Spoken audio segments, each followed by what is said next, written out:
अथ वैकृतिकं रहस्यं ऋषिरुवाच। ॐ त्रिगुणातामसी देवी सात्विकी या त्रिधोदिता सा शर्वा चण्डिका दुर्गा भद्रा भगवतीर्यते।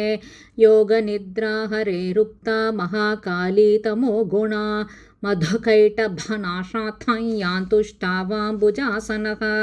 दशवक्त्रा दशभुजा दशपादाञ्जनप्रभा विशालया राजमाना त्रिंशल्लोचनमालया स्फुरद्दशनदंष्ट्रासा भीमरूपापि भूमिप। रूपसौभाग्यकान्तीनां सा प्रतिष्ठा महाश्रियः। खड्गबाणगदाशूल चक्रशङ्खभुषुण्डिभृत् परिघङ्कार्मुकं शीर्षन्निश्च्योतत् रुधिरन्दधौ। एषा सा वैष्णवी माया महाकाली दुरत्यया आराधिता वशीकुर्यात् पूजा कर्तुश्चराचरं। सर्वदेवशरीरेभ्यो याविर्भूतामितप्रभा त्रिगुणा सा महालक्ष्मी साक्षान्महिषमर्दिनी। श्वेतानना नीलभुजा सुश्वेतस्तनमण्डला रक्तमध्या रक्तपादा नीलजङ्घोरुन्मदा सुचित्रजघना चित्रमाल्याम्बरविभूषणा चित्रानुलेपना कान्तिरूपसौभाग्यशालिनी। अष्टादशभुजा पूज्या सा सहस्रभुजा सती आयुधान्यत्र वक्ष्यन्ते दक्षिणाधः करक्रमात्। अक्षमाला च कमलं बाणोऽसिक्कुलिशङ्गदा चक्रं त्रिशूलं परशुशङ्खो घण्टा च पाशकः शक्तिर्दण्डश्चर्मचापं पानपात्रं कमण्डलुः अलङ्कृतभुजा मेभैरायुधः कमलासनां। सर्वदेवमयीमीशां महालक्ष्मीमिमां नृप पूजयेत् सर्वलोकानां सदेवानां प्रभुर्भवेत्। गौरी देहात् समुद्भूता या सत्त्वैकगुणाश्रया साक्षात् सरस्वती प्रोक्ता शुम्भासुरनिबर्हिणी। दधौ चाष्टभुजा बाण मुसले शूलचक्रभृत् शङ्खं घण्टां लाङ्गलं च कार्मुकं वसुधाधिप। एषा सम्पूजिता भक्त्या सर्वज्ञत्वं प्रयच्छति निशुम्भमथिनी देवी शुम्भासुरनिबर्हिणी। इत्युक्तानि स्वरूपाणि मूर्तीनां तव पार्थिव उपासनं जगन्मातुः पृथगासा निशामय। महालक्ष्मीर्यदा पूज्या महाकाली सरस्वती दक्षिणोत्तरयोः पूज्ये पृष्ठतो मिथुनत्रयं।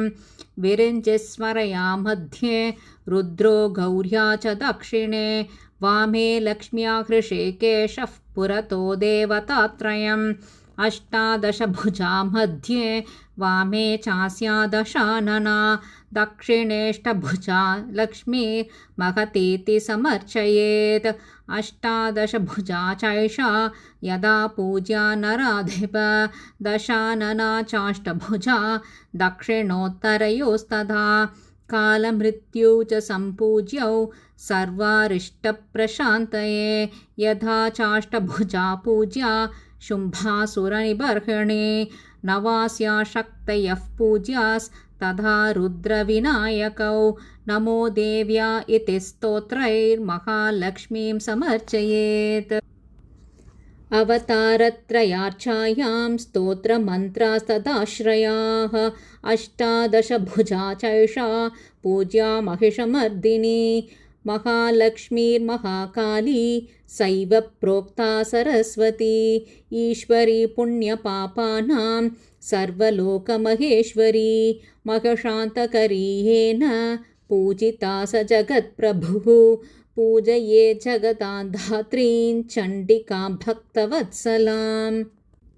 अर्घ्यादिभिरलङ्कारैर्गन्धपुष्पैस्तथाक्षतैः धूपैर्दीपैश्च नैवेद्यैर्नानाभक्ष्यसमन्वितैः रुधिराक्तेन बलिना मांसेन सुरया नृप प्रणामाचमनीयेन चन्दनेन सुगन्धेन सकर्पूरैश्च ताम्बूलैर्भक्तिभावसमन्वितैः वामभागे ग्रतो देव्याश्छिन्नशीर्षं महासुरं पूजयेन्महशय्येन प्राप्तं सायुज्यमीशया दक्षिणे पुरतः सिंहं समग्रं धर्ममीश्वरम् वाहनं पूजयेद्देव्या धृताय्येन चराचरं कुर्या च स्तवनं धीमांस्तस्या एकाग्रमानसः ततः कृताञ्जलिर्भूत्वा स्तुवीतचरितैरिमैः एकेन वा मध्यमेन नैकेनेतरयोरिह चरिताधन्तु न जपेत् जपं छिद्रमवाप्नुयात् प्रदक्षिणानमस्कारान् कृत्वा मूर्ध्नि कृताञ्जलिः क्षमापये जगद्धात्रीं मुहुर्मुहुरतन्द्रितः प्रतिश्लोकञ्च जुहुयात् पायसन्तिलसर्पिषा जुहुयात् स्तोत्रमन्त्रैर्वा चण्डिकायै शुभं हविः भूयो नामपदै देवीं पूजयेत् सुसमाहितः प्रयतः प्राञ्जलिः प्रह्वः प्रणम्यारोप्य चात्मनि सुचिरं भावयेदीशां चण्डिकां तन्मयो भवेत् एवं यः पूजयेद्भक्त्या प्रत्यहं परमेश्वरीं भक्त्वा भोगान् यथा कामं देवी